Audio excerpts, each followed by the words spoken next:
Can use on my phone. Let me use my phone since that my laptop is no more. Laptop isn't so. Let me know more on a phone or on a laptop. I don't know. Please.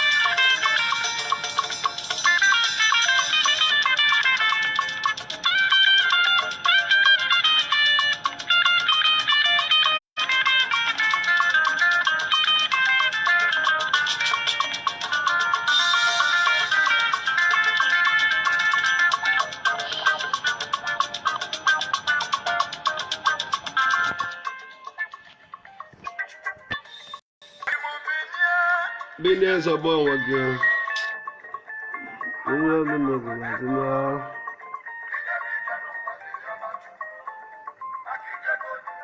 No,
want to drink again? Eh? I'm waiting. Hungry? Eh? Okay, then what's your cartoon? No,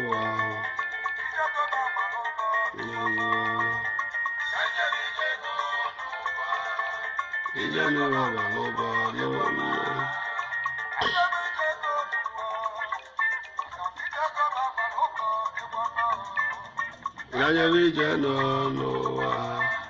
Ije no amalobo.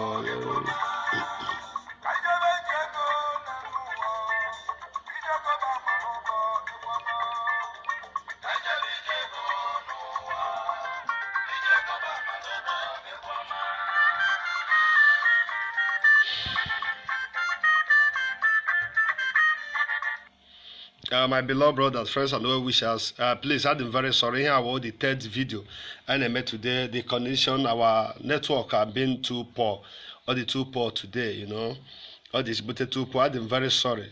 I'm telling you, even in small time, I'm gonna cut or I'm gonna stop on my program today because the network don't need to stop. We use my laptop still on need to stop now, but I'm not phone. Camera come or got too far or got fine.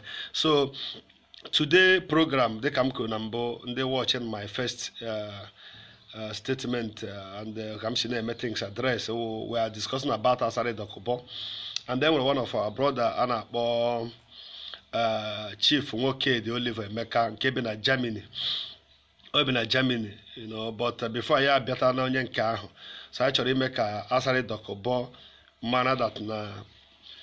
I will know nature that. We can't get Biafra without him. Your nature bullshit because and we're getting contribution on our contribute to the agitation of our Biafra or getting our Biafra. And we make Asare Dokubomana that na Nnamdi Kanu, our spring leader, gala too far. I mean, Asare Dokubo should stop criticizing Nnamdi Kanu or talking anything bad against Nnamdi Kanu because when everyone on a cool bad against Nnamdi Kanu, come on, Basu and you the more. Asare Dokubo, please, you need to stay away from Nnamdi Kanu. Stay away from our spring leader. Allow that young man, that young man who God sent. Chineke diri oge mmadụ, ọ nọ mmadụ nke ụwa diri ya mgbe ahụ ejidere na mkpọrọ ọ ga-ekufi m. Ọ ga-anara ego ga-azụ ike. But he was sent by God. He went to defend his people and be ready to defend his people and be defending his people. So I don't know why again this young man you know why we are accommodating you is because we don't like anything way kind of or a symptom of discrimination in Igbo land or in the Biafra land. We just want to carry everybody along. We want to carry everybody along. We want to work with everybody since that you are from Biafran land. I actually hear because discrimination, no so a Ebonyi state, no, we don't need that. But without that, we could have I could say make a manago Asare Dokubo. Asare Dokubo, let me tell you things. I want you Elakpo as a human. Asare Dokubo, Elakpo as a human being. You think very well. You think very well. You matter that now. And you want Igbo, Biafrans as a common criminal. And there is no anything you can do that will change our mind or our heart. You can't get us. You only work with those who are talks. You know, now those people that specialize in vandalization. Asare Dokubo, leave Nnamdi Kanu alone. Allow that young man to do his work. The young man is working very hard.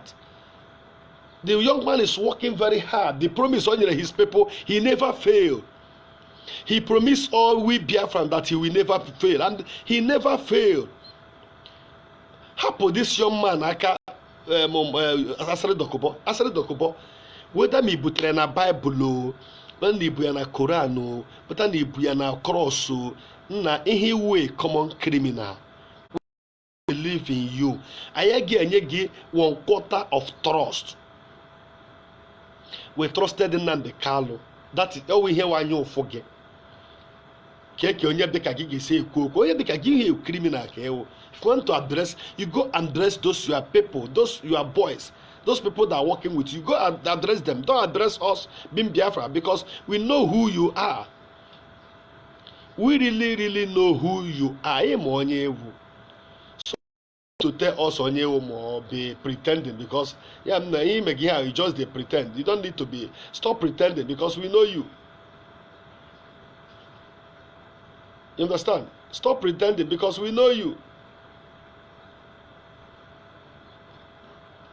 It's bad network one them AGK It's bad network, my brother. Very bad, very bad. Because share this video. Let's share this video, I beg. Guys, share this video because when you share it, people will be coming in. You know, share this video, please. Share the video. Share the video. Share the video. Share the video. Share the video.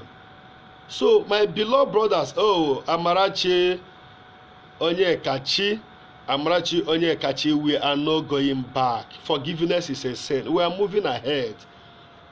We are moving ahead. We have no any other hope except Biafra. We are moving ahead. Nobody will stop this Biafra. Not even my father. Nobody. I'm telling you, nobody will stop us from this actualization of this Biafra. Not even my father. Not even my mother. Nobody will stop that. We are moving ahead. We are not given any chance. And we are not going back. Ịlaghachi azụ bụ ọnwụ. So Amarachi, bear it in mind. Ejike Kenneth Ototo Mwado, bear it in mind. We are not going back.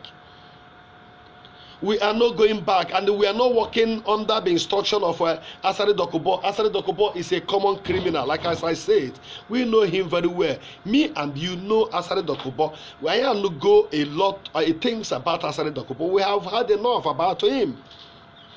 Asari Dokubo should stop pretending. We are Biafrans. We are the Igbos. Why I didn't to her and yet you are a kind of a space or get to something because we don't believe in discrimination. We don't want to say people will start saying that they say that they are Biafra, but they are doing this, they are doing that. That is why we are just following things very easy because we can't work with somebody like Asari Dokubo. My brother, let's be very honest. I'm sincere.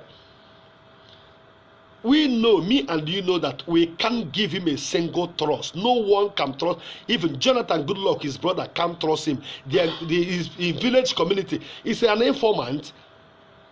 Don't his bed price. So we can't work with him, my beloved brothers. We can't work with Asari Dokubo. Asari Dokubo, please, leave Nnamdi Kanu alone. Allow Nnamdi Kanu to do his job. Nnamdi Kanu is our spring leader. We trusted him. We are ready to die with him. We will follow him to the death. August Nani sample. He do what other people don't do. So stop doing all these things that you are talking about. Nnamdi Kanu have proved to all people. I had to go where we're convinced that yes, so Asari Dokubo, go even and call that. No, we can't believe in you, Asari Dokubo. Please. Please and please. Watch your mouth. Watch your mouth. Don't talk about Nnamdi Kanu. Never ever give me equal against Nnamdi Kanu any day, anytime, because in a provoke the more. In a bad against Nnamdi Kanu, you provoke us, so we don't need that. Stay away from Nnamdi Kanu. Ihe sọrọ gị ọsọ gị ibe na-ekwu okwu Biafra kọwa, but stay away from Nnamdi Kanu. Ihe the leader that sent by God, that working with the instruction of the Heavenly Father, the instruction of God. Not nke unu na-eme unu nọ ọ na-agbawa pipe na ego unu nọ owu ite wuo unu eje chofu pipe ofu ndị Ajip company nọ na side unu na-ejido ha nara ego no owu Biafra otu ịchọ na ihe ndị Ajip ịgbawashi pipe oil no owu ihe anyị nọ here anyị emegede ihe Biafra na ịgbawa pipe. That's why a lot of people say that we Biafra we are only talking that we need to take action. My brother, this new generation, without diplomacy, you can't go anywhere. Without being diplomatical, you can't do anything. You can't go anywhere. Watch out in Yemen Award today. That is why I so much love Donald Trump. John Trump, I so much love his way, his character.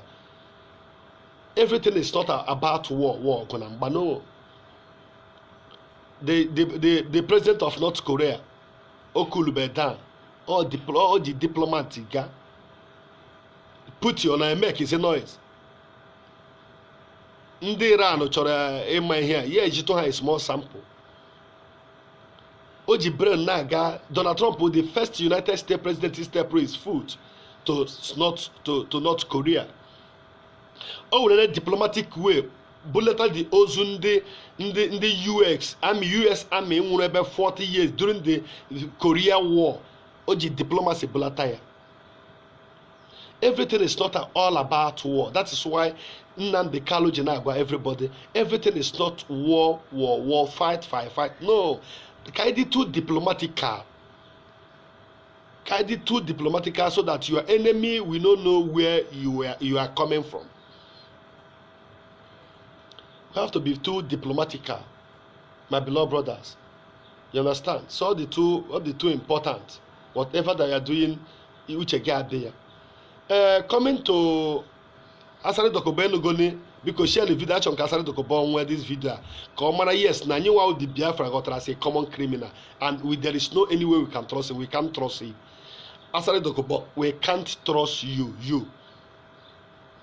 Leaving Nnamdi Kanu alone. Nnamdi Kanu Uche more for the people that we trusted. Not we trust all Biafrans, but the people, the front runner, the leaders at IPOB, we trust them.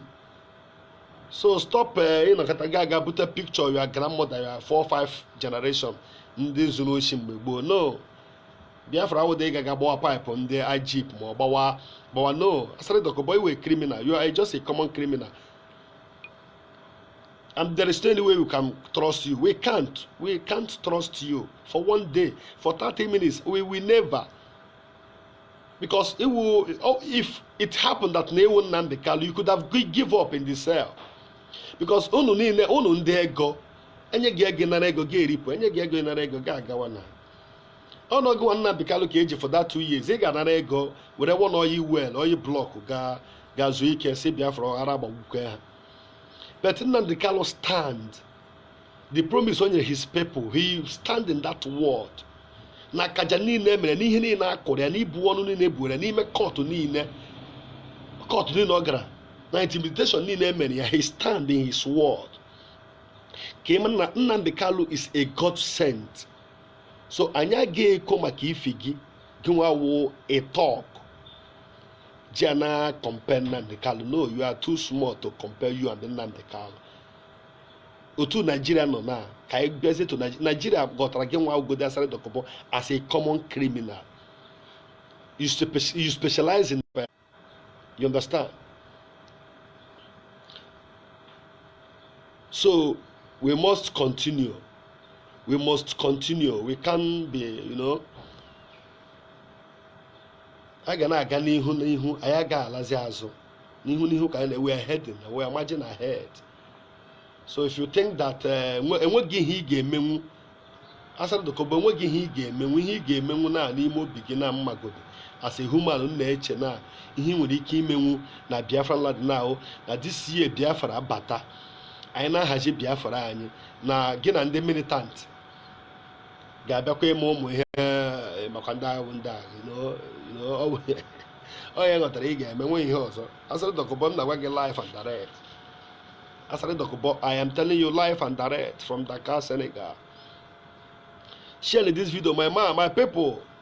Manstone, Ototo Mado, Eji Kekelet, Amarachi Onyekachi, Obi Lion, Ototo Nwa Biafra, Ototo Nwa IPOB, Ụmụ Chineke. Share this video, gbani share. Now gbani share. You want to chop?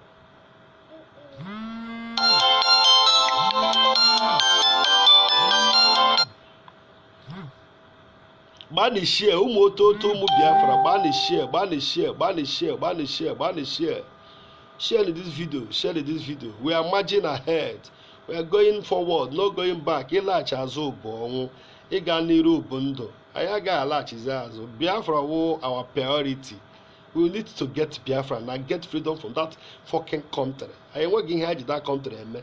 So I wanna Asare Dokubo feel that without him, that no, Asare Dokubo, you can't do anything. You can't stop us. I gala too far to you look at to stop us. No, I gala too far. Nnamdi Kanu went too far. O gala too far. So you accept the kobo. Kangwage nobody. Otu ino na. Enwere ike if actually ga US again you will give visa US asari the kobo. Actually ga Great Britain again you will give visa. Okay man he will common criminal. Like I got go to Shigota this Sheku, the leader of Boko Haram. Oh to Shigota Igbo land. So you don't be carried away and maybe I've been thinking that that with that. No. I am gonna Biafra and Biafra no ga plan of Quebe Mekwara and the militant. And then when anything of militant to make again you couldn't wonder. Oh no. If I them my man, if I them Mikel Obi, Ototonwa, Anambra Jambon, no, if I them, cha, if I them one them, and a good day and Ganya Funi, if I them, my father in the Biafra manner, the Biafra one and the Omo Chineke, Umechuko Kabia Makayo, Chukani Gabanaya Galada. Chuku Sanyele Banaya Yalada, so I ana ife the mma one them. Udo. So, my beloved brothers, friends, and well wishers, the lovers of Biafra, all hail Biafra. All hail Biafra, all hail Biafra. IPOB, one family, IPOB, one family, IPOB, one family. Because, anima say, because, onye na-anụ olu m emene nwuchu ana m akọ direct and I don't hide my identity. I don't never ever hide my identity. I have to be very straight in whatever I am doing. I have watched from up to down, mere research and everything. Matter that now the last hope of Igbos will be Biafrans. I ain't was any hope in Nigeria except Biafra. I won't get any hope. I ain't was in Biafra, Igbo, na Nigeria. Now we'll get Biafra. And I felt lawyer this year. The matter I got is so we need to continue. We need to work very hard. Whatever that you need to do, we need to do it this year, 2020, to make sure that Biafra and Ibra to pass. That people will hear our voice today, our flag this year. How much years na yego? My beloved brother, one of my brother, I'm Chorokame address today. Always but one nanye oshi from Anambra, obezere na Germany. Ezibota here bụ nwoke dị Oliver Emeka. Nwoke dị Oliver Emeka ebe ọbụla nọ udo dere gị. Abịaghị m ime gị insult. No, and I will never insult you. Because we Biafrans, we are working with a collective effort. I will come discriminate. We all are Biafrans. We are working with one heart. So my brother, a piece of advice to you is this. I've been watching your video, your program. Every time Ghana Koku Christianity, Christian. You fail to address this issue in a way people will understand it. From there, na Nnamdi Kanu ka mere gị the issue address ka ndị Christian hapụ ịdị na IPOB Christian hapụ ịdị na eme nke a na ọwụ na IPOB Christians na-akparị ndị native doctors na Biafra anyị ga-adị hard na nghọta. I quote you wrong na that statement. Please never you use that kind of statement next time. Amụrụ anyị n'Igbo anyị etee n'Igbo. Anyị ewu ụmụ Biafra. Anyị ma ihe niile na-eme n'Igbo. Na mbugodi ka m si n'ebe ị nọ wee bido. Nwanne anyị nwoke bụ chief nwoke dị Oliver Emeka ebi na Germany, ezigbote nwafọ Igbo. Esi na ị nwere ike, ekele dịrị Chineke anyị na ị nwere ike. Esi na ị na-eme ife dị egwu, ekele dịrị Chineke anyị na ị na-eme ife ndị dịgasị egwu. I dị very happy. Ndị ahụ ihe ndị anyị chọgasịrị n'Igbo. Enwetagasị ike bụ ndị Igbo ebutegasị ike. Biafra si eburugodi ike, you know. Ekwo na ihe ara n'ụzọ aga sị na ụzọ aga eburu ike apịagasị guys ode si na-arụ. Guys eburu ike na-akpagharị. So nwanne m ana m ajụ gị ajụjụ na Germany a. kee kind of ike ndị bugasị na Germany nwere ike ịkọtụrụ anya ofu ihe ndị megasịrị enwe mgbe ị kpọrọ Chukwuemeka Odumeje si Odumeje ya bịa ka gị na challenge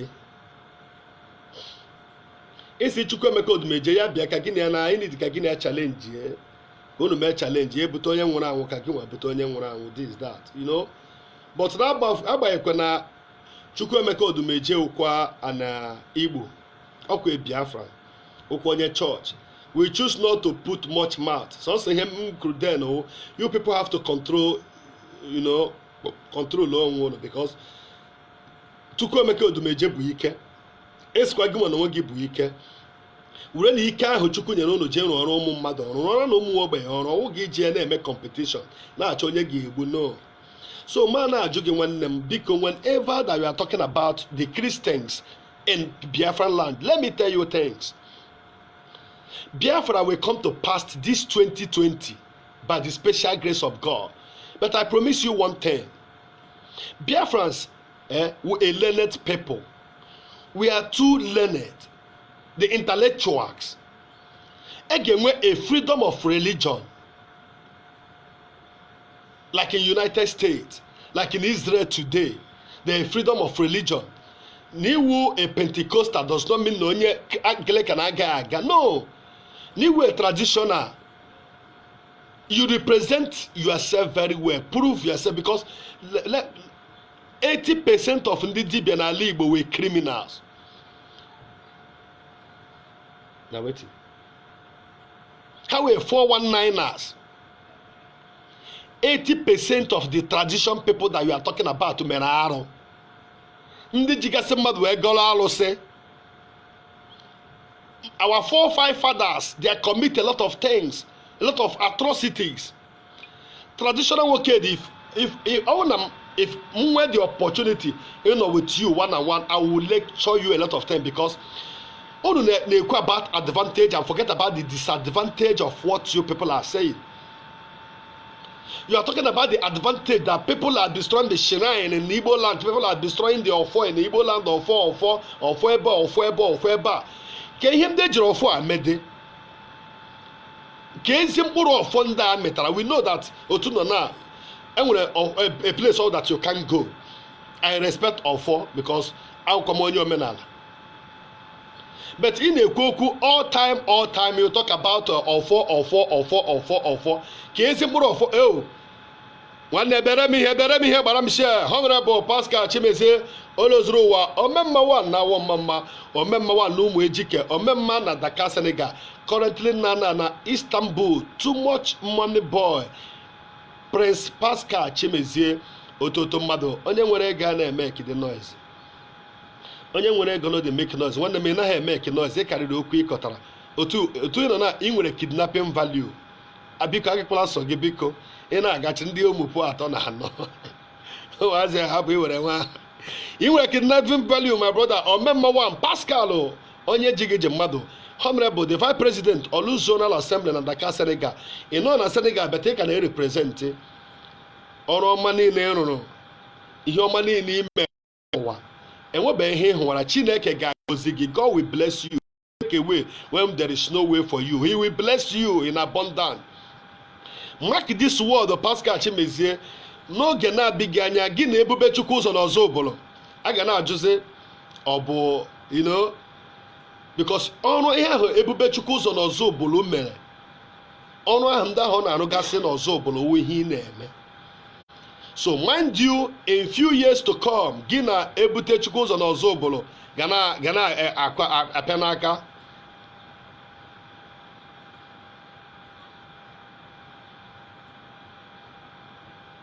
Otu aka ọ dị nwanne m otu aka ọ dị Kelechi nwa mara ihe ototo mmadụ the sitting chairman APU #1 citizen Awomama Progressive Union na Dakar Senegal Kelechi nwa mara ihe ototo mmadụ nwoke nwere obi nwayọọ chai eburu nwaanyị aga m alụ gị alụ all hell Biafra my brothers ka anyị na-agbalị shia nya kọmentị agbashia kọmentị ya nwanne m omemma nwa na Awomama nwoke nwere obi sarịsarị ihe ọma ị na-eme na Dakar Senegal ịzụrụ about 200 to 300 people onye nọ na Senegal na-amaghị onye Pascal ọwụ ya si na ọwa ashe ị bịa na Nigeria pụta na Ọnịcha chịrị ya aka abụọ rụọ ya rụchaa ya na-eme gị noise bata na village unu na last year December rụọ ya rụchaa ya na-eme gị any noise bịazie currently na Asaba bụzi na-arụzi ebe na manufacture paint chai Chineke mekwere gị onye ahụ na-eme ya na mbụ ga na-emekwa gị ya na-eje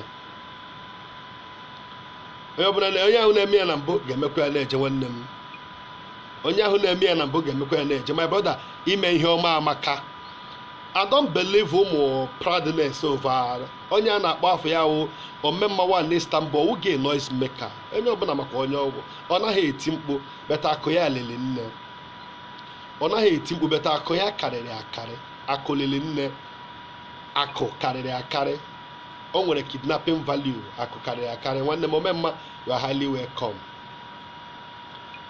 You're highly welcome nwanne m biko ụmụnne anyị na-awọchi anyị ụmụ IPOB in general Biafrans onye dịka motos you are welcome nwanne m ototo mmadụ ndị na-ere ezigbote ọdụ ụgbọala ede mma na cheap price inye ha ego gba ha ụdị moto ị chọrọ a ga-ebulatara gị ya na ebe ọbụla ị chọrọ na adreesị ọbụla ị nyere ha peacefully na-enweghị nsogbu ọbụla onye dịka Chineke mekwere ụnụ kwachikwa ụnụ ọrụ ọma niile ụnụ na-arụ ndị Igbo biko ụmụ Biafra IPOB in general biko share this video na comment if you share you comment because at the initial time I nwee a problem I nwere network problem I mere ji nwee small delay so share the video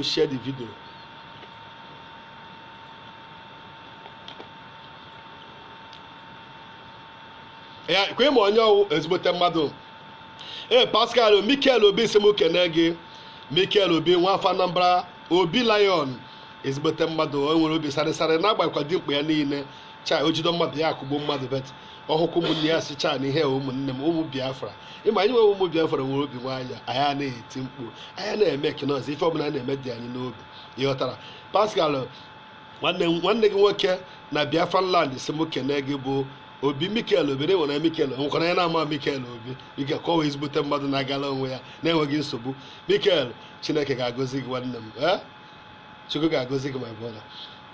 So can I help you deviate from the program I did today?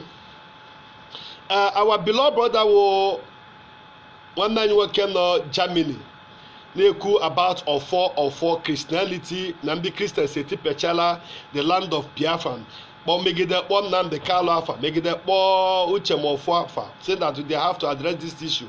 If they fail to address this issue, no.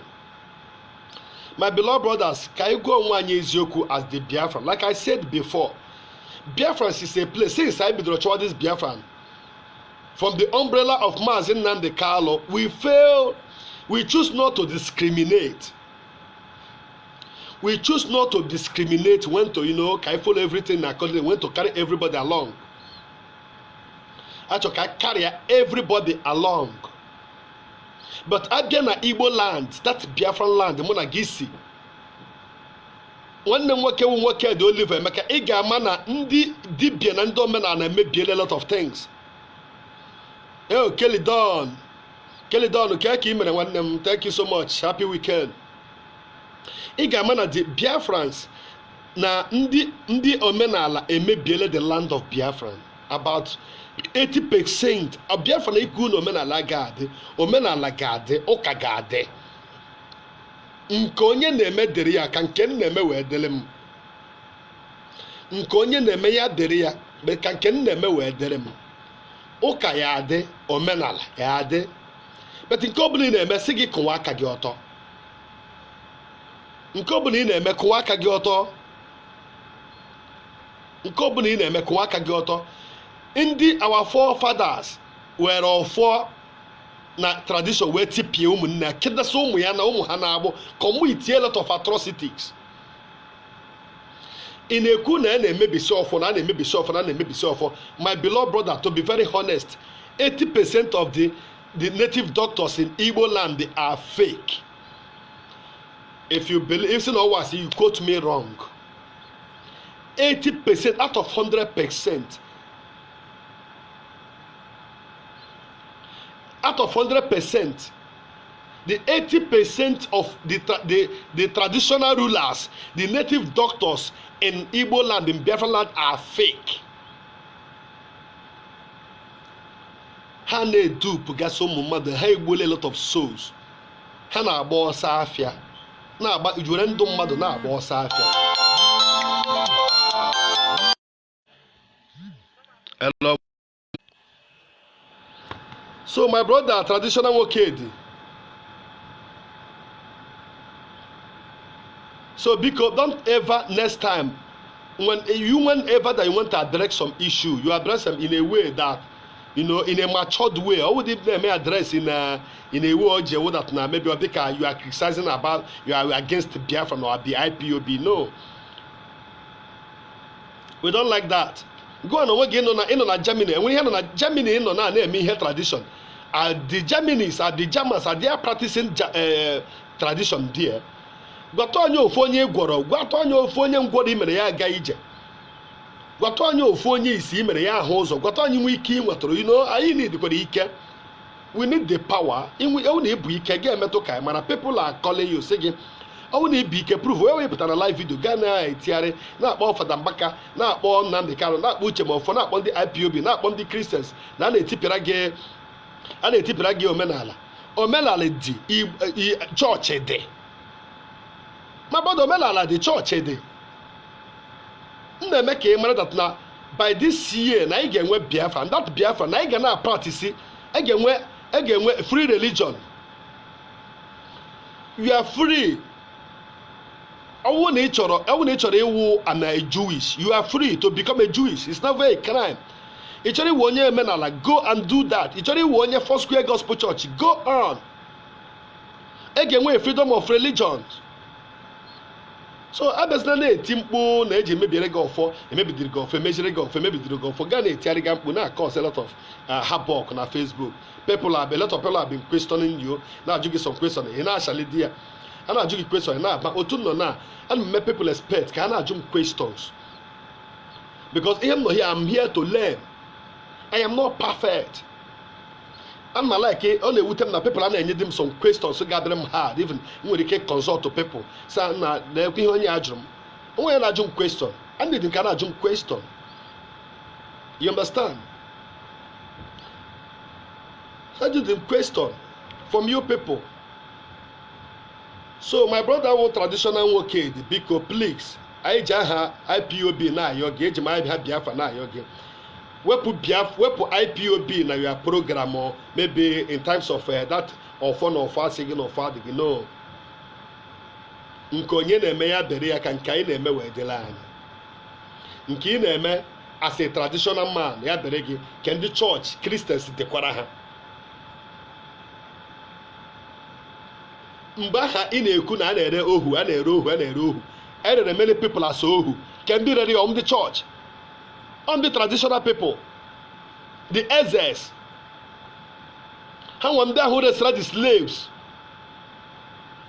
If you don't know, we lecture you so that you know very well.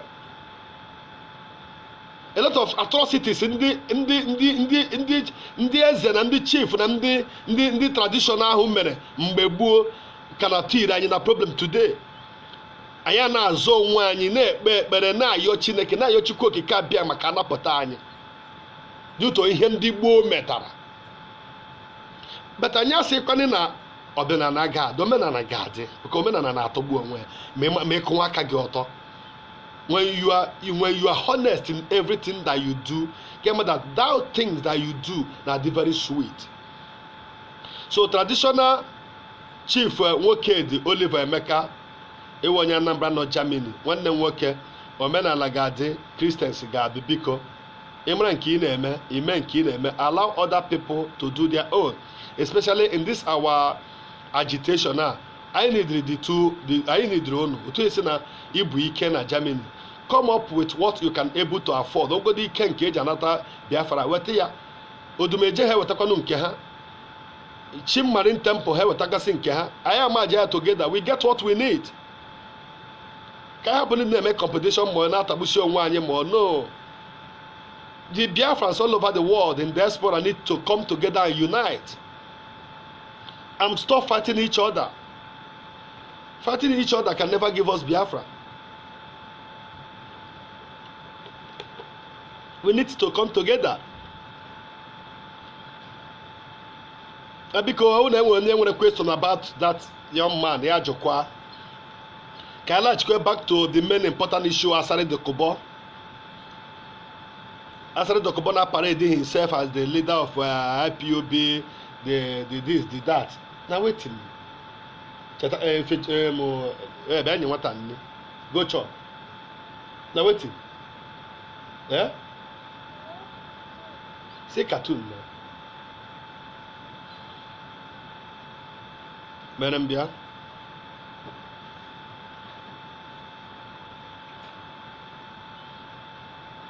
So they're back. Where am I?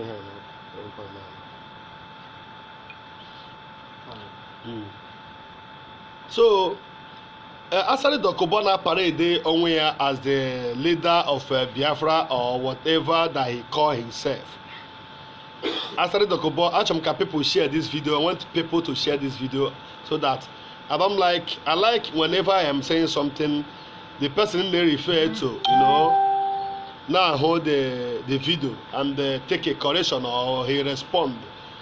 Asare Dokubo, Gina Nnamdi Kanu will get great. We can never trust you and we will never ever trust you. Asare Dokubo, we will never trust you. He will a common criminal. He will a common criminal. Asare Dokubo. So you need to change. Otuno, he will a talk. We choose not to say this because we don't need anything discrimination in Biafran land. We want to work with everybody with a collective idea and an effort. We want to work with everybody. Both DBS, both Christians, both. But never you say anything against Nnamdi Kanu because Nnamdi Kanu is a God sent. Nnamdi Kanu is original God sent, whether you believe it or not. Nnamdi Kanu beg again. Nnamdi Kanu beg for vandalization of pipeline. No. Nnamdi Kanu begging for vandalization of pipeline no, Nnamdi Kanu bere nke ọma. He come for real and is working very hard. When you watch out, you know that Nnamdi Kanu is working very, very hard. All his promises na abịa na mmezu.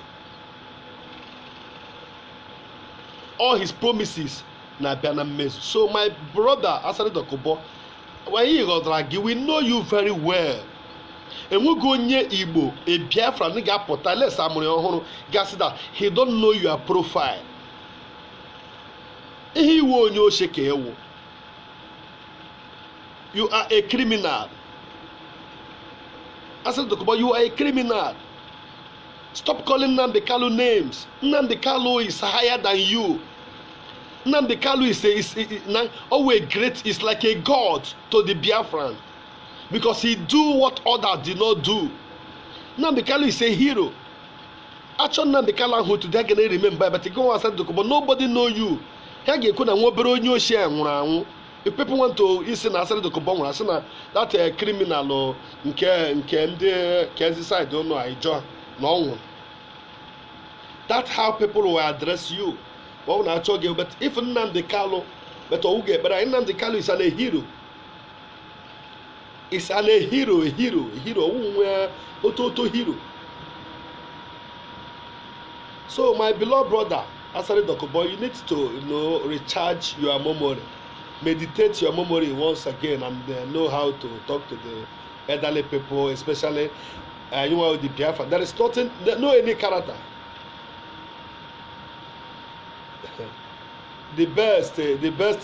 When if you comment, you show this video, and if you comment, I will recognize you. I can't recognize you without you commenting, because a lot of people who are monitoring spirit.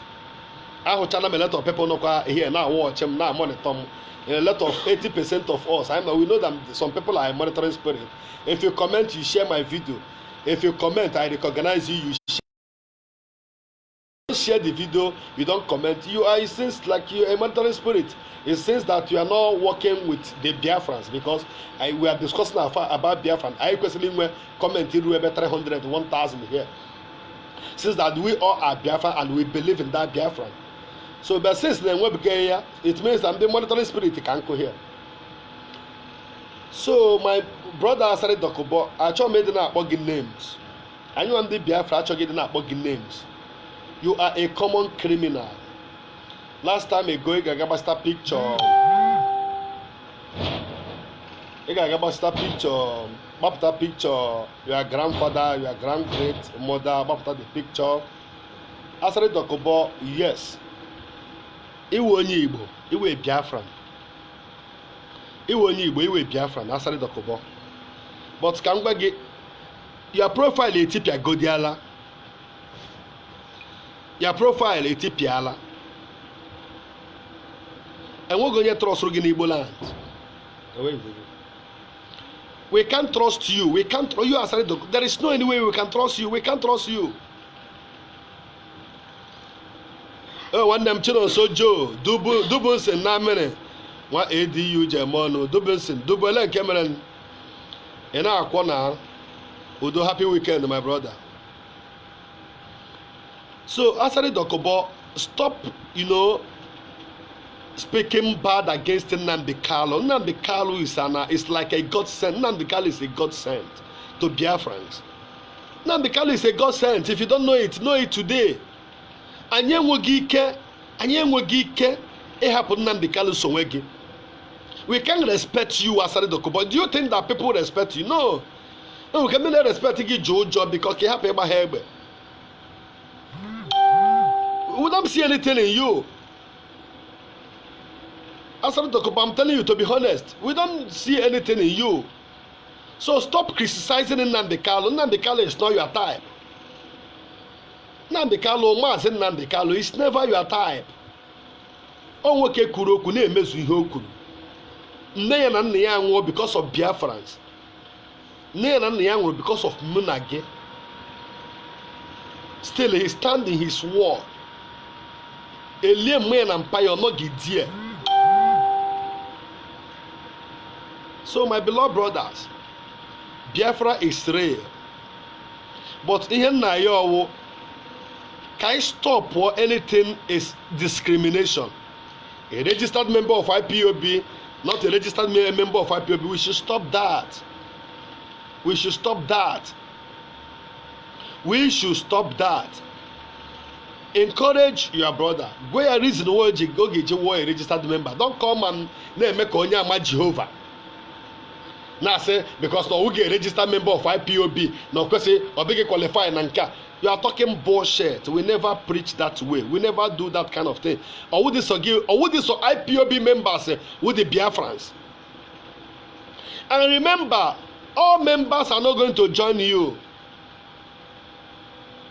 Everybody will not join. You are struggling. Everybody, all Biafran can guy join. Again, we call the saboteurs. Again, what the people that now believe that this thing is real. But we have to work with everybody. It's under most that you will work with everybody. You will carry everybody along. Because if you watch out, all the election today, it happened that you come out to a president, get one opposition. My brother, everybody will not vote for you. But if you happen to win, you must carry along everybody. You must carry everybody along, both the people that voted for you, both the people that do not vote for you. You will have to work with everybody. So that is Biafran for you. It's not almost that everybody will believe in this Biafran, everybody will join, but we have to continue. I gonna preach the gospel of Biafra 247. I gonna make people now matter yes that Biafra is real. Don't come out now say na newo IPOB member, a registered member. For that reason you are not a Biafran. Never. The worst enemy. That kind of word from you will be the worst enemy. Everybody is a member.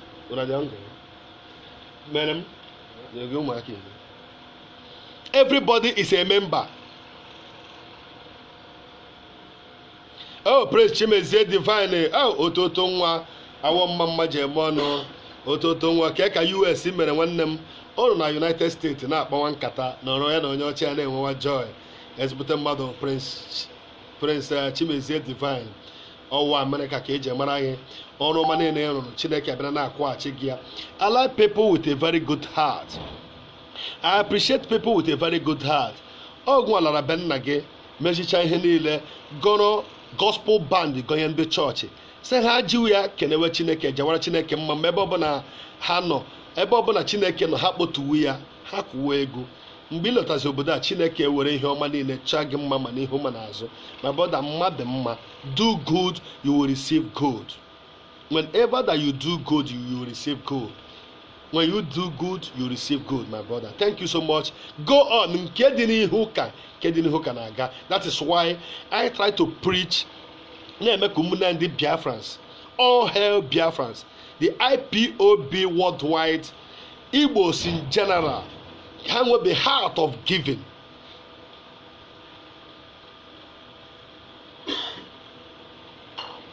Thank you so much, my brother Emmanuel Ejikem. Thank you so much, my brother. Share this video, share this video, share this video. Anderson, all hail Biafra, almost to hear. How can I know about the Biafrans? If you comment, I will recognize you. If you fail to comment, I will not recognize you, my brother. If you comment, I will recognize you. But if you fail to comment, I will not recognize you. So, my beloved brother, in here today, Biko, mewu any leader or a coordinator of any branch in any state or in any company or a general coordinator or a local coordinator, please don't discriminate. All Igbos are Biafran. On your way, Biafran. All Igbos are Biafrans. You are a coordinator in local, a coordinator, general coordinator, or state coordinator, or community coordinator, my brother, all are the same. Please, let's forget about discrimination. All Igbos are Biafrans. All Biafrans are IPOB. Believe it or not, on your brother need Biafra because they are find out one day, no hope. No hope except that Biafran. Enwego onye Igbo nwere ozi olileanya nwanne m. Olileanya gụrụ agụ. Olileanya agụla. Without that Biafran, ihe mebiri emebi.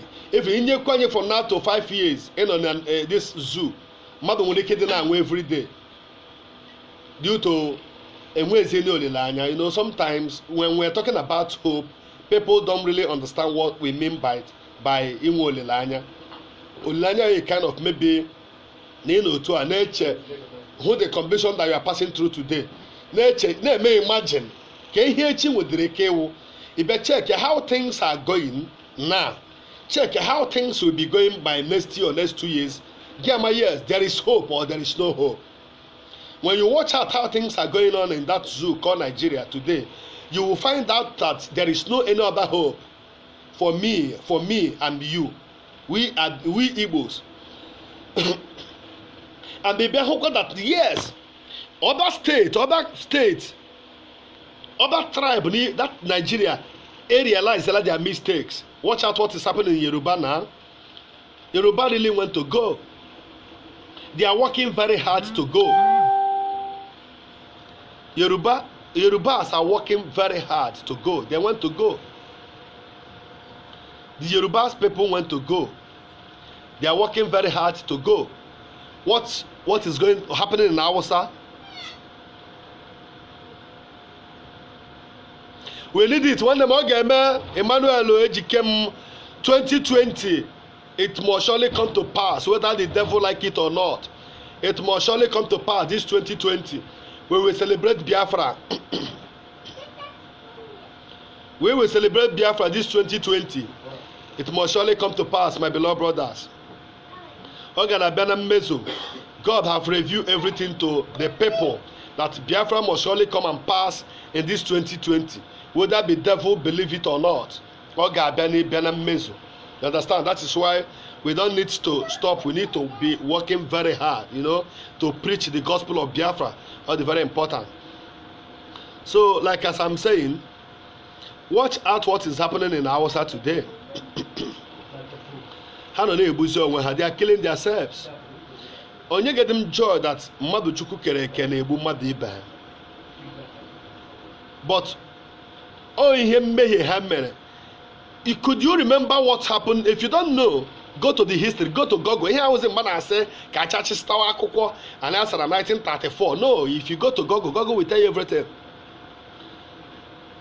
I lost about 3 million of Biafrans. Hey, if I hear your mouth there, I'll come there. I lost the 3 million souls of Biafra. In here, the news gwara anyị. Ebe the federal government ndị dị against anyị nwa kweta nwuru. Now we lost about 3 million souls na Biafra war na Biafrans. Check is na ruru ebe 10 million or ebe 8 million. So the thing hana hona na behana, the Lord of karma is against them. The time have come. If you really know and what is going on in Hausa land today, you know that in here fighting had the Lord of karma. Obaranya gave you like that. You can't keep Biafra and go like that. Ibrabu anye la file na ya ga-apụta za ya pụtara no ana abazi na akpozi Chineke Chukwu okike abịa ma na-emezu unu na-egbuzi onwe unu. They are killing themselves. Erufai ha niile na-ebe akwa. Sanusi ha niile na-ebe akwa na-editro na onye ọbụla. Boko Haram awanyene ha na-egbu ha. Ndị Boko Haram na-egbukwa ụmụnne ha ọkwa ndị Awụsa ha. Ọkwa ha wagburu anyị. They are the people that fought us in the time of Biafra war. All ndị Awụsa ndị lụrụ busara anyị. Ụmụnne Gowon. Today, the Lord of karma said that they must pay what they reap. Ha ga-akwụ ụgwọ, ha ga-aghọrọ mkpụrụ ahụ ha ghọrọ. Mkpụrụ ha kụrụ ka ha na-aghọrọ. They will never go unpunished. I'm telling you, Hausa will never go unpunished. Fulanis will never go unpunished. They will never go unpunished because ndị emeka anyị ife, ndị egbuka anyị. My grandmother nyegi the story of the war. Ihe ga na-agụ gị ewu otu ọbara nọ na Buhari ihu Buhari ozugbo ga-egbuo ya. Otu ịhụrụ Gowon na inwe the opportunity nọ with ya nwa ịchọ ịma ma ha ga-egbu gị just na ịnwere the opportunity just gbuo ya. Ma ọwụ na our fathers nye gị the story of the war. What happened in that war? You know that the plan of these people awụghị ka anyị dị ndụ ọzọ. Ha chọrọ ka e wepụọ ka e hapụ inwe ihe banyere Biafra again. Their plan is to wipe Igbos in general. Their plan is to wipe Igbo, but God said no. The living God said no. Chukwu okike asị mba. Their plan is to wipe all Igbos. Because ndị abatara ime, these people are shooting anyhow. Ndị a na-egbu anyhow, na-egbu anyị anyhow. These people really kill us. Ị na-emetadịrị ha ebere, ka erizi iji na-emetara ha ebere. Achọrọ m iju ka erizi owu na ị ga-eji emetara these people ebere. Ndị agburu ụmụ anyị, gbuo ụmụ anyị, repụ nwunye anyị, repụ nne na nna anyị, repụ ụmụnne anyị. These people made a lot of things. They commit a lot of atrocities in Igbo land, in Biafra land, during the war. From 1967 to 1970. The Nigerian militaries and other people, they committed a lot of atrocities. I get face criminal court very soon. Because this year, anyway, actualization of Biafran, I get sue her to International Criminal Court, ICC. They have to face the International Criminal Court because her committed a war crime. I'm telling you. So I don't know why mmadụ pụtara na asị na ya na-emeta ndị Awụsa ebere, ya na-eme nka, ya na-eme nka, that ọwa ashe. Ndị a tipịara anyị. Ana m blame the people na-akpọ nkwuo ya ekwere me before people aghọtafie m. Enyinia Baribe, yes, is a senator. He represents, he's talking good about the Biafrans. And they play a lot of impact to help Biafrans. All we hope is to make on him. Enyinia Baribe shock a more by a trust. Ya quit here from that seat or no. Opotaye bully his paper now that Senate House. Say her. Well, why Nigeria that Naniane quit from this work today for the sake of his brothers being the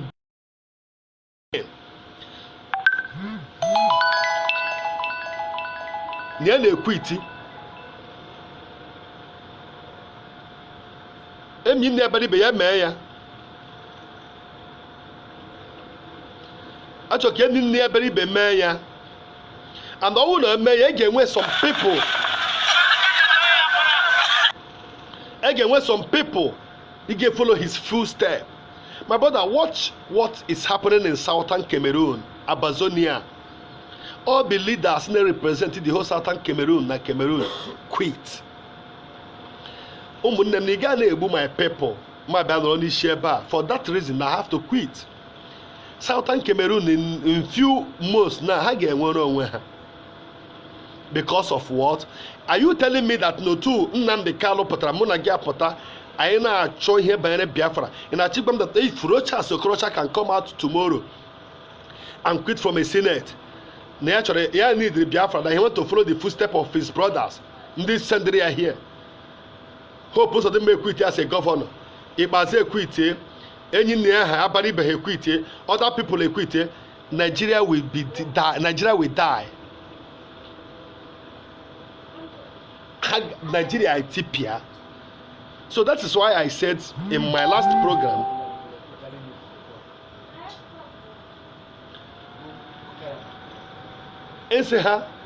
how quit Enyinia Baribe quit. If you really love the Biafrans, you have to quit from that position. After all, he spent the day less than 12 years. Gini ọzọ ka ị na-achọzi ịkpatala ego kwesị national cake ịnwetala ya. People have been talking to me. Yes, he speaks the voice of Biafran. No, they could the voice. He's not speaking about the voice of Biafran. Job people, this is from the local government. Give the comment from that local government here. And when zone and Ebona on representing a senator, the Senate House. Give the comment those people. Gini comment those people. I will get Papata here. Now say na Enyinia Baribe is trying, he's doing a good job. Yes, he's doing a good job to your own understanding. Good and fine. Okay, kind of good job on him. We need all to quit. They need to quit. A leader lead by example. Owner Enyinia Baribe can stand up tomorrow and quit from a Senate House. Other people will follow his footsteps and quit also. You will see things will be working out. Our Biafra now walk out immediately. Ifechuku.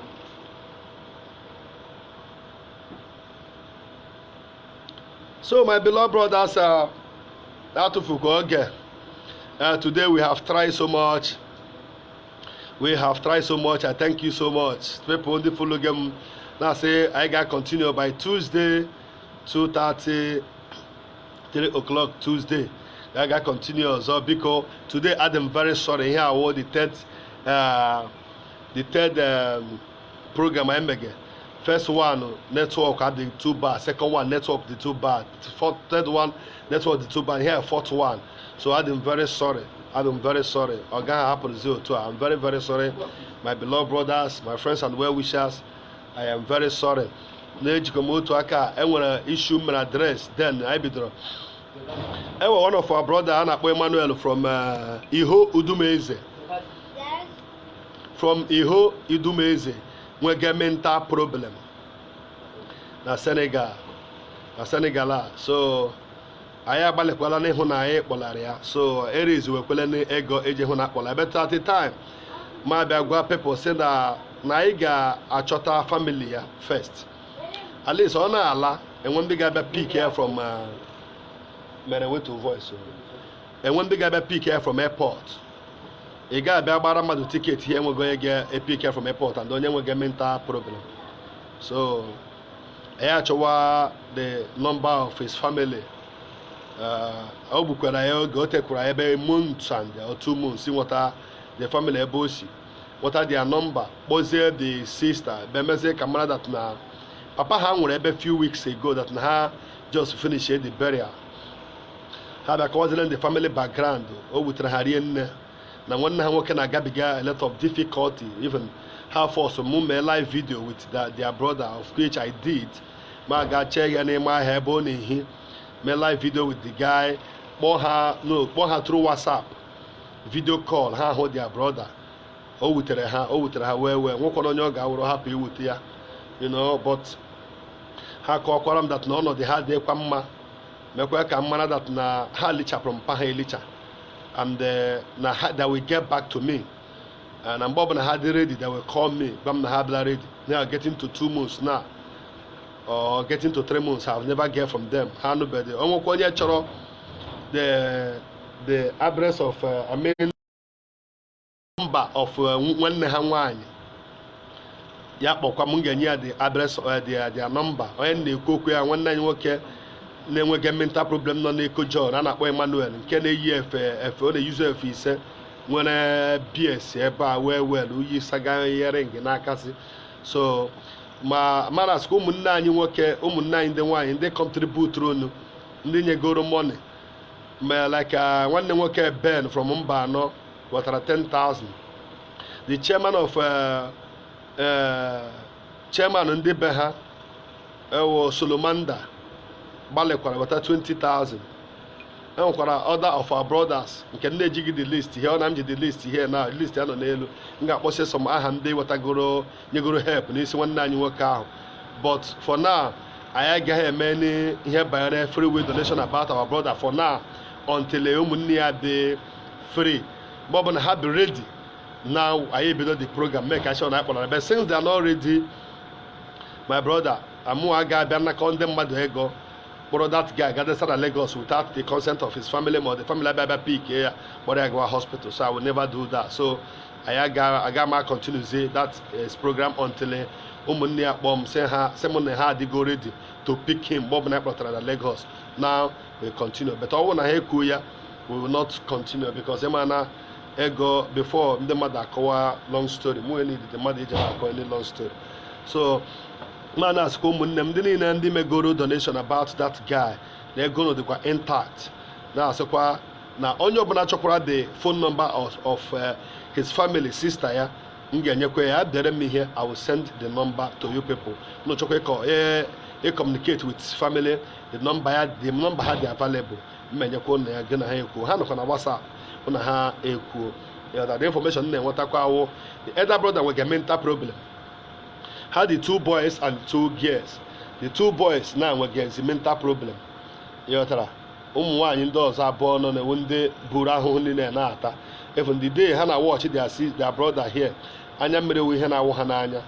Ha bere akwa begide mmụọ na nwam wee bewe akwa. Ma sometimes ma na-ajụzi Chineke ka ezi ka ọnọdụ ya ga-esi dị otu a. But Chukwu mazụrụ ihe niile. Nyekwara ụmụnne anyị nwaanyị word of encouragement. Sị ha jisie ike. He give up and nweghị ihe Chineke na-apụghị eme. He know everything. He will make a way when there is no way for them. Ọ ga-agwọkwa ha, ọ ga-agwọ nwanne anyị nwoke ọrịa. Yọtara. So my beloved brothers, nwebere oge anyị ga-agbapụ ya ọsọ. Anyị jikwa ohere a na-anabata na-ekelekwa nwanne anyị nwoke onye sponsor this today program. Omemma 1 na awọ mma Omemma 1 n'Ọlụ. Omemma n'Imo State currently na Istanbul. Honorable Pascal Chimezie Olozorowa nwoke dị sam obi ya dị sam na-eme ihe dị sam. Ọwụ hardcore Biafra. Ọwụ ndị nwere obi Biafra. The people that really believe in Biafra. Ndị nwere mmụọ miko. Ndị mmadụ na enwere uru mmadụ ga-abara ibe ya n'ụwa. They are people that know the importance of their beloved brothers, the importance of their fellow brothers. Ọwụ ya wụ the Biafrans. Ịma na nwanne gị ga-abara gị uru. Na nwere area nwanne gị ga-eji bara gị uru.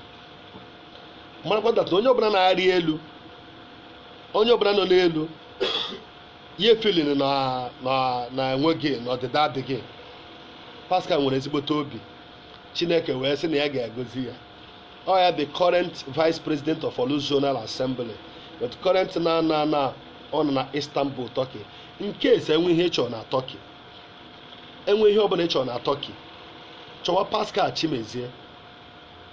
Enwe ihe ọbụla ịchọ na Turkey, ihe ọbụla ịchọ ka ọ gaa ọfụma, ama m adreesị be mpa ya. Enweghị onye nọ na Senegal na-amaghị onye Pascal Chimezie ewu. Ọ bịara na Ọnịcha chịrị ya aka abụọ rụọ ya, rụchaa ya. Onye ji ego a na-emeke dị noise, ndị ji ego nọ dị make noise, rụchaa ya bịa na be nna ya na Disemba were ezigbote duplex make sense, ha chichaa die o make get noise. Ịhụ ya na Facebook for one day, ọ bịa na Facebook na-eme live video na-eji gị duplex ya nke ọrụ ọwụ nke ọrụ na Ọnịcha, ọwụkwa nke ọrụ na village, onwe edido post na Facebook. Ugbu a na nke ọ na-arụzi na Asaba ebe a ga na manufacture all kinds of paint. Obere oge na unu ga na-anụzi Pascal paint or Chimezie paint na Nnebisi road ka ọ nọ na-ahazi nke a na Nnebisi road Asaba. So my beloved brothers, nwanne nwoke Pascal, Chineke gị mekwere gị amara, Chukwu mepere gị ụzọ dị na mbụ na-emere gị adịotu ihe ọma ị na-eme. Dịka m gwara gị maka ya so ngwe na nwa obere oge gị na Ebube Chukwu ụzọ na ọzọ ụbụrụ ga na-ama aka. Gị na Ebute Chukwu ụzọ na ọzọ ụbụrụ ga na-ama aka, because na ihe ọma mmadụ na-edu ya. Ihe ọma mmadụ na-edu ya. It's good to be good. Onye ọbụla na-eme ihe ọjọọ ga-ewerekwa ihe ọjọọ, ka onye na-emekwa ihe ọma erutekwa ya aka. So my beloved brothers, my friends and well wishers, na ibe here na-enyo m, if you comment, I will recognize you. If you fail to comment, I will never recognize you, my brother. That is the truth of the matter. That is the truth of the matter. Atụfu oge ana m ekele ụmụnne m, na-ekele Solomanda place, biko ị na-agba akwụkwọ, ị na-emepe ụlọ, ị na-ekupụ nwa gị, ị na-eme naming ceremony, ihe ọbụla ị na-eme, ị chọrọ uwe dị mma a ga-eyi, ị chọrọ akwa dị mma, akwa ndị chifu, akwa ekike, akwa eji eme travel, akwa eji alaba anyị, ị chọrọ ịga ime shopping, gawa na Solomanda boutique na cheap price ọ ga-eme mara gị eme mara. Ịchọkwa ijudo ụgwọ ebe next time weta ego n'obi umeala, ndị ọzọ mmadụ agaghị anụ ya, ntị abụọ agaghị anụ ya. Solomanda ezigbote mmadụ, the chairman of Ikeduru Progressive Union na Dakar, Senegal. Ezigbote mmadụ, nwata amụrụ n'ikpe ukwu, owototo mmadụ. Onye na-amaghị Solomanda na Senegal bịara ọhụrụ.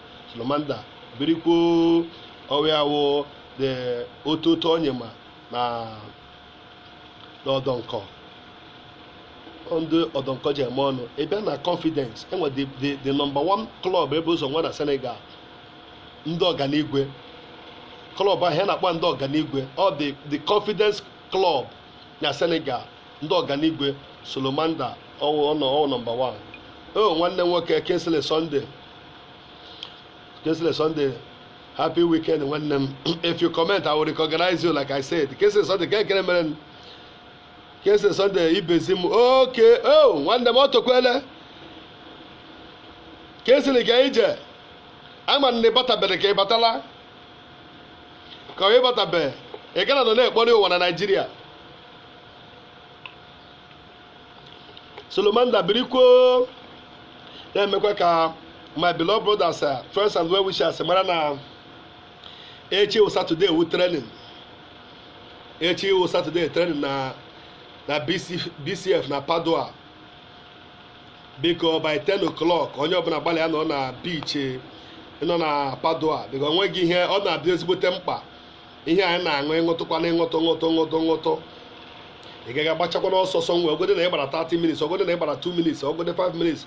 Johnny JP na ọ na ọwa shiga jụọ JP na-akpagasị ndị mmadụ na-enye goolu na JP na-akpa ndị mmadụ na-enyegasị goolu. Bịa na echi Saturday ka ị bịa hụ ebe JP yi Captain Bad na-akpagasị ndị mmadụ na-enyegasị goolu. So onye ọbụla gbalịa, and ihe anyị na-aṅụ oke gara na be anyị ezigbote mmadụ. Kingsley Sunday ibezi m, ndị nwere mmụọ ma iko, mgbe anyị na-akpọla Ezeke You really try. May God bless you. God will continue to bless you. And when one you work with a mental problem, these are the people that really try contribute through. I have one night today. One night you are doing well in Nigeria. You can just say one them. Ihe ọma ọbụla ị na-eme n'ụwa bụ Chineke ka ị na-emere ya. Udo dịrị gị nwanne m kesịla ebeze m Chukwu gozikwa unu na-abịakwa sọpọtụ ọmụ unu na-abịakwa sị yes nwanne m gawa n'ihu Chineke gozikwa unu because na ọ dịghị izi Chukwu gozie unu my brother because ọ dịghị izi mmadụ ịpụta na-eme program people na kọmentị na-enye sọpọtụ kwuo okwu ego people na sọpọtụ ọ dịghị izi nwanne m Chukwu ga-agozikwa gị mmaji kwuru mmaji n'aha Jizọs kesịla ibezi m ihe ọbụla etiri aka ga-abụ ihe ọma ihe ọbụla etiri aka na this 2020 ga-awụ ihe ọma to you nwanne m and m kwuru at that time na whoever ọbụla na-enye aka na onye nwege mental problem Obiọha Chidebere ebe o mechara wee dị mma chai ekele dịrị Chineke anyị more grace nwanne m ana m agwa ya people na-agwasị ya ike were amara ọbụla Chineke nyere gị rụọ ọrụ ya ọrụ o nyere gị ikpe ekpere ji arụ ọrụ ya ọrụ o nyere gị mmụọ inyepụ ji arụ ọrụ Chineke ọrụ ma na-agwa some people na fasting and prayer will only build your faith. Speaking in tongue, fasting and prayer will only build your faith, my beloved brother. Or will only build your faith. But ihe na-emetụ Chineke n'obi mgbe ọbụla ịhụrụ nwa ogbenye onye na-enweghị ka o siri dịrị ya give out, learn how to give out. It's very important. Ọ dịka onye na-achọ nwa ndị na-achọ nwa na mgbe gboo ndị na-achọ nwa ekwesịrị na-akpagharị from church to church, from native doctor to native doctor. Ha kwesịrị relax their mind mata that na Chineke anyị sị na agaghị enwe nwaanyị aga n'etiti ndị ya. Enwere ebe ị ga-eje sow seed hapụ ime ma akparịgasị n'ime chọọchị no ka sow seed gaa na Motherless Baby Home. Enwere ndị na-enweghị nne na nna ụmụazị ihe na-atụ n'ọnụ ụmụazị ụwa na-atụ n'ọnụ. Enwere ihe ị ga-eme ime ịgwa Chineke na ịhụrụ ọnwụ na-abịa n'ebeta ọnwụ a ga-egbunwu gị n'ihi na ihe a na ime na ihe a. It happened in the Bible. Enwere onye Chineke ziri si gazie na ọ ga-anwụ mgbe dị otu ya prepare ya gwa na ya ga-anwụ dị ya gwa ruo mgbe ya gwa Chukwu na ya ga-anwụ because na ihe ọma ya gbagoro agbago ihe ọma ya nwere weight na ya gbatikwuru ya this day Chukwu ya gbatikwuru ya. So my brother, we have to learn a lot of things. Learn how to give out. Learn how to visit Motherless Baby Home. Learn how to visit prison house. Learn how to visit hospitals. All the very important in the life of any human being. Sometimes I ain't on a bondage. If you really want to lose yourself from Ebana Kandiro, learn how to give. A giver. Jejokwa Pascal or member one now my him and some people now rubbish. But Mbono ne Hana no mugu. Some people what like I got here when they work has problem, when they has problem, yeah, and you when they work anyway, but today, Chineke na acquire double upon double. The best thing that you can do in this life will give. God Joe Bubechukos on Ozobo. God through his profile, his Wikipedia, Kehu, in him many and so my beloved brothers, friends, and well-wishers, can I learn on how to give? It's very important in life. It's very important in life. Because Oganye Abagone, because I nekele umunanye Obiọha Chidebere. When the Mesbutem Madam is in Jakamotoro Wemo, Obiọha Chidebere, nwoke nwere obi sare the Sam name here the Sam. Oh, Batu from India, how are you doing? Batu from India, how are you doing? Udo. Anya agbaliala today.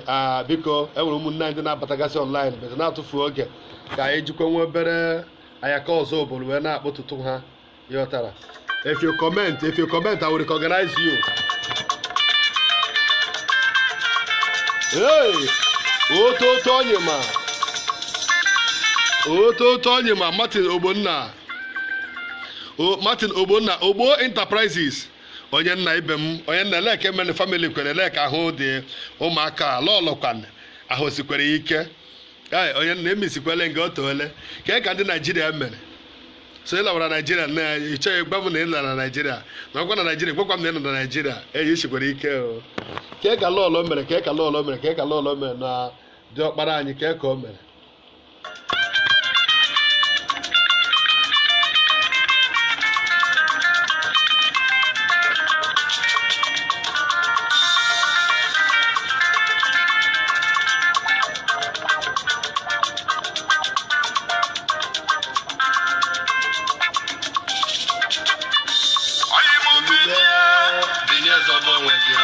Binezo onwe gị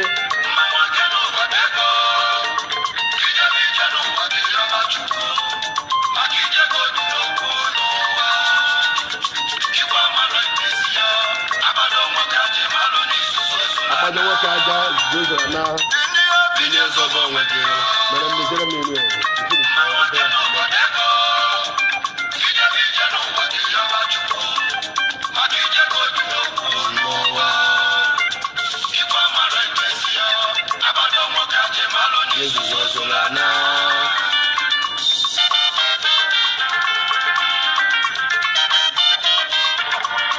onye ka m fụrụ odogwu na Anambra steeti Ikenna Chibụọzọ ototo onye ma Soccer Holiday Inn Soccer akpọrọ gị na fon pik kọl mkpụgharịa gị pik mkpụ uche mba jụọ ya gịnị na-emezi na pik nkọl osimebe na ịdị bizi mkpụgharịkwa gị pik kọl nwanne m ka ezi ife na-emezi Soccer Holiday Inn nwoke nwere obi sarịsarị agụwa na Senegal a ga-agụta gị onye ire ogoro agụwa na Senegal a ga-agụta Soccer Holiday Inn the CEO Soccer Holiday Inn agụwa na Senegal ị ga-awụ onye ize were onye abụọ agụọ gụcha ga-akpọ gị ịma na onye ire ogoro Ikenna ezigbote mmadụ nwoke dị sam obi adị sam na-eme ihe ndị dịgasị sam aka ọ na-enyere ụmụ Owerri ka ọ bụ ngị kpọrọ a lot of people single-handedly kpọje ha hospital treatie ha inyere a lot of people aka ị na-azụ workers ị na-eme people akwụ ha ụgwọ hapụ ya họteelụ ndị mmadụ a na-ehi ndị na-enwe ka o si edere ha a na-ehi there my brother ọ gị na Ebubechukwu ụzọ n'ọzọ obodo ga-ama aka nwa obere oge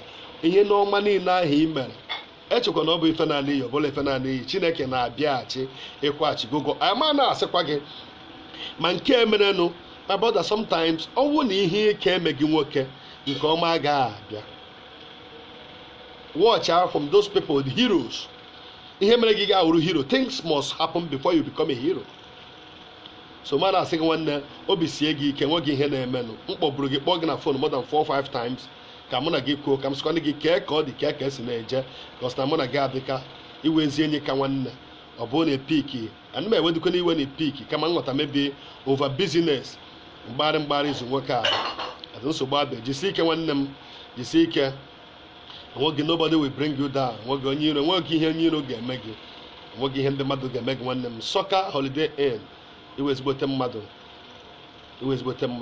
ototo mmadụ ka ewu ezigbote nwafọ Biafra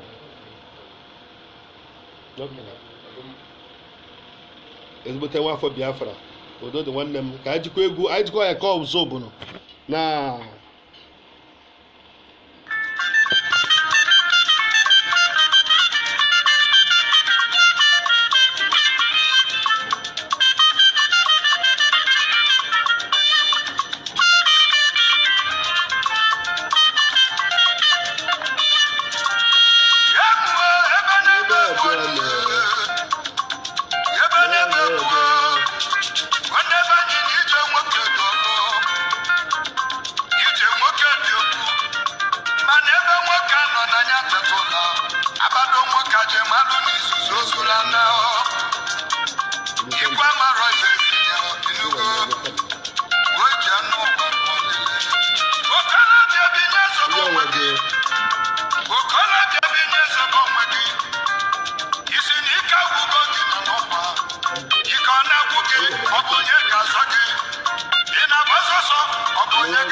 My beloved brothers, friends, and well-wishers, I get end this video. Him to record this last ego people when they feeling at this go like I'm that there is still hope for us.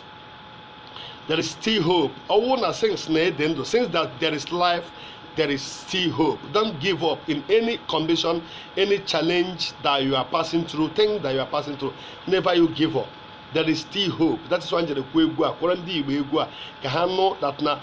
Olileanya aka na jụrụ ebe ndụ dị olileanya aka na jụrụ ka ihe ị na-egburu onwe gị ka ihe ị na-echere ichefule Jizọs gịnị ka ị na-eche gị nwa Chineke gịnị ka ị na-eche ichefule Jizọs gịnị ka ị na-eche ichefule Jizọs echezina You want to become a great man. You want to become the richest man.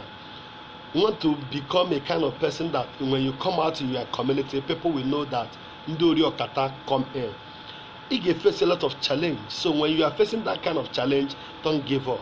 Of the challenge I face today. Never you give up. Thank you so much and remain blessed.